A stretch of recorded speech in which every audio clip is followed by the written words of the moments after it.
এই হাদিসের বর্ণনা আসছে ক্বালা রাসূলুল্লাহ সাল্লাল্লাহু আলাইহি ওয়াসাল্লাম, এই আমলটা আপনারা সবাই করেন, কিন্তু আজকে করছেন কিনা আমি নিশ্চিত না। নবীজি বলেন, মান সাব্বাহাল্লাহ ফি দুবুরি কুল্লি সালাতিন সালাসা ওয়া সালাসিনা ওয়া হামিদাল্লাহ সালাসা ওয়া সালাসিনা ওয়া কাব্বারাল্লাহ সালাসা ওয়া সালাসিন।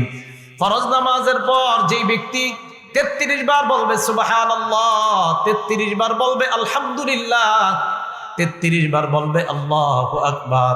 ওলামায়ে কেরাম ছাড়া আজকে আসার পরে আমল কারা কারা করছেন? 33 বার সুবহানাল্লাহ, 33 বার আলহামদুলিল্লাহ। দেখছেন আমলকারীর সংখ্যা কত কম। আজকে মাহফিল দিয়েছেন কেন আপনারা?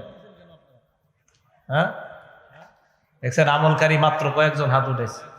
ইন্না লিল্লাহি ওয়া ইন্না ইলাইহি রাজিউন। তো নবীজি বলেন 33 বার সুবহানাল্লাহ, 33 বার আলহামদুলিল্লাহ, 33 বার আল্লাহু আকবার। এই হলো নবীজি বলেন ফাতিলকা তিসআতু ওয়া তিসউনা, এই হলো 99 বার।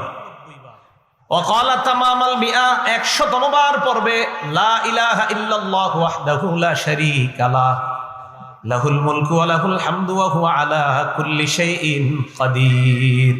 আল্লাহ নবী বলেন 33 বার 33 বার 33 বার 99 পড়ার পর 100তম বার যেই ব্যক্তি বলবে লা ইলাহা ইল্লাল্লাহু ওয়াহদাহু লা শারীকা লাহ, লাহুল মুলকু ওয়া লাহুল হামদু ওয়া হুয়া আলা কুল্লি শাইইন কাদির, এটা পড়ার সাথে সাথে গফিরাত খাতায়াহু ওয়া ইন কানাত মিসলা জাবাদিল বাহ।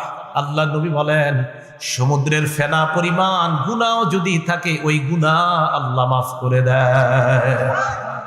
সমুদ্রের ফেনা পরিমাণ গুনাহ আজকে মাত্র 7 জন মাফ করাইছে, বাকিরা করায় না। রাসূল আকরাম সাল্লাল্লাহু আলাইহি সাল্লাম বললেন এই আমল করলে সমুদ্রের ফেনা পরিমাণ গুনাহ মাফ হয়ে যায়। আল্লাহ আমাদেরকে আমল করার তৌফিক দান করেন।